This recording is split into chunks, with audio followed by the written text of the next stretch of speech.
Boss season 7 వచ్చినప్పుడు అయితే నాగార్జున గారు ఒక మాట చెప్పారు. అదేమిటి అంటే బిగ్ బాస్ సీజన్ 7 అంతా ఉల్టా పుల్టా ఉండబోతుంది అంటూ.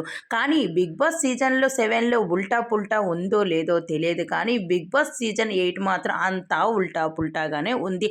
అయితే నిన్న మొన్నటి వరకు సింగిల్గా అందరినీ కూడా నామినేషన్ ఎలిమినేషన్ చేయడం జరిగేది. కానీ ఇప్పుడు ఈ బిగ్ బాస్ సీజన్ 8లో మాత్రం అంత డబుల్ ఎలిమినేషన్తో బిగ్ బాస్ అందరికీ షాక్ ఇచ్చేస్తున్నాడనే చెప్పాలి. అయితే రీసెంట్గానే గంగవ్వ, రవితేజ ఒక్కసారిగా డబుల్ ఎలిమినేషన్తో వెళ్ళిపోవడం జరిగింది. ఈ వారం కూడా అలానే తేజ అలానే పృథ్వీ ఇద్దరిని కూడా ఎలిమినేషన్ చేయడం జరిగింది.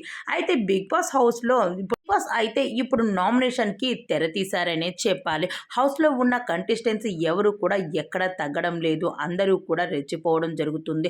అయితే నిఖిల్, గౌతమ్ అలానే విష్ణుప్రియ అందరూ కూడా రెచ్చిపోతూ ఉన్నారు. కానీ విష్ణుప్రియ మాత్రం నిఖిల్ని టార్గెట్ చేసి నువ్వు ఏమాత్రం కూడా నేను వదలను, ఎందుకు అంటే నా పృథ్వీ చుట్టూ తిరుగుతూనే నువ్వు తనని చేశావు కాబట్టి తన గేమ్ని పాడు చేశావు. ఇప్పుడు బిగ్ బాస్ హౌస్ నుండి తను వెళ్ళిపోవలసి వచ్చింది, నాకు దూరం చేశావు అంటూ ఎమోషనల్ అవుతూ కన్నీరు పెడుతుంది.